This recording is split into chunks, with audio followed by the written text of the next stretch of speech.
Gejolak di Juventus mencapai titik nadir. Rentetan hasil buruk belakangan ini ditambah lagi kekalahan dari Benfica dalam ajang Liga Champions di kandang sendiri. Juve untuk pertama kali dalam sejarah kalah di dua pertandingan pertama pentas Eropa tersebut dan terancam gagal melaju ke babak gugur. Gejolak tuntutan terhadap pelatih Massimiliano Allegri untuk mundur pun makin menguat.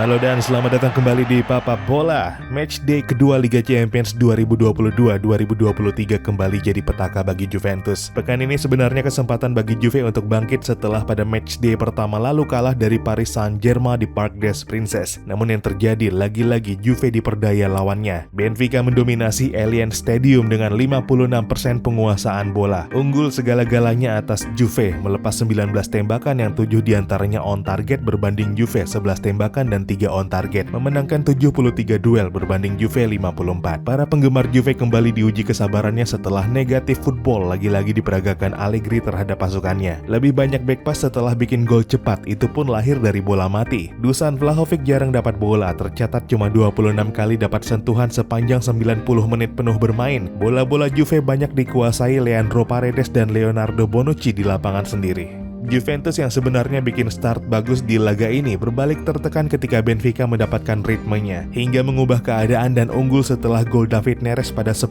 menit pertama babak kedua. Juve memang sempat dapat peluang menyamakan kedudukan namun masih sangat bergantung unsur luck. Sedangkan Benfica yang tampil sangat percaya diri malah bisa saja menambah gol di 2 atau 3 kesempatan lain. David Neres yang keluar sebagai man of the match di laga ini benar-benar jadi momok buat Juve, mencatatkan total 77 sentuhan serta memenangkan 7 dari 13 duel. Gol kemenangan dari aksinya menjadi kontribusi terbesar Neres di laga ini, mengantar Benfica meraih kemenangan kedua dari 2 pertandingan di Liga Champions musim ini dan bersaing dengan PSG dalam perebutan tempat teratas di grup H. Kedua tim bakal bertemu pada matchday ketiga 6 Oktober 2022 nanti. Sedangkan Juve, 2 kekalahan berarti membuat mereka masih tanpa poin sampai saat ini. Beruntung gak kebobolan lebih banyak dari Maccabi Haifa sehingga terhindar dari dasar klasemen. Namun sepasang kekalahan ini pun sudah membuat langkah mereka di grup H pada laga tersisa menjadi sangat berat. Juve mungkin hanya bisa berharap keajaiban untuk dapat melaju ke putaran berikutnya. Maka gak heran jika hasil tersebut kemudian menguatkan gejolak di media sosial menuntut pemecatan Allegri. Namun entah hasil buruk apa lagi yang ditunggu direksi Juventus untuk akhirnya mengambil langkah tegas terhadap Allegri.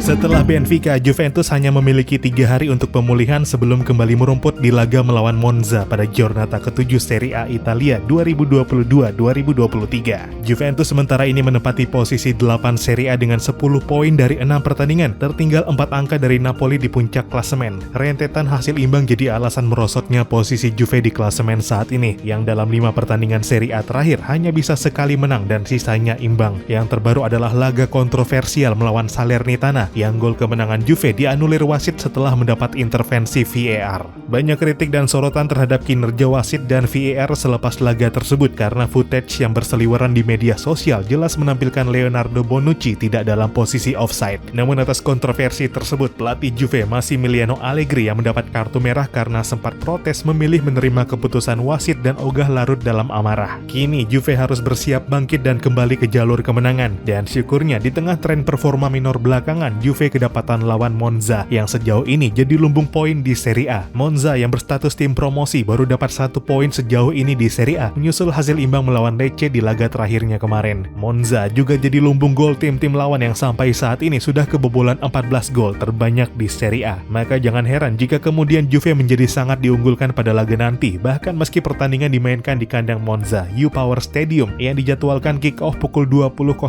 waktu Indonesia Barat. Inilah kesempatan terbaik Juve untuk kembali ke jalur kemenangan setelah pada 2 laga Serie A beruntun sebelumnya hanya bisa imbang. Meski demikian, dapat lawan mudah untuk agenda berikutnya rupanya nggak begitu saja bikin Juve tenang. Ya, karena selepas melawan Monza, kalender sepak bola bakal kembali memasuki jeda internasional. Dan disinilah periode rentan bagi pemain untuk cedera. Ada setidaknya 14 pemain Juve yang bakal bergabung ke tim nasional masing-masing pada jeda internasional nanti, termasuk pemain baru mereka, Gleison Bremer yang untuk pertama kali mendapat panggilan ke timnas Brazil. Juve jelas bakal bakal was-was melepas pemainnya ke jeda internasional karena saat ini saja daftar cedera mereka sudah bikin pusing. Juventus saat ini masih tanpa Wojciech Szczęsny, Paul Pogba dan Federico Chiesa, ditambah lagi Manuel Locatelli serta Adrien Rabiot yang baru-baru ini masuk daftar cedera. Dengan daftar yang ada saat ini sangat terlihat bagaimana pincangnya Juve berkaca hasil buruk belakangan ini. Gak terbayang jika daftar yang sudah cukup panjang itu bertambah lagi setelah pemain kembali dari tugas negara. Apalagi dengan agenda berat yang menanti awal bulan depan dengan menantang AC Milan di San Siro pada Giornata ke-9 nanti.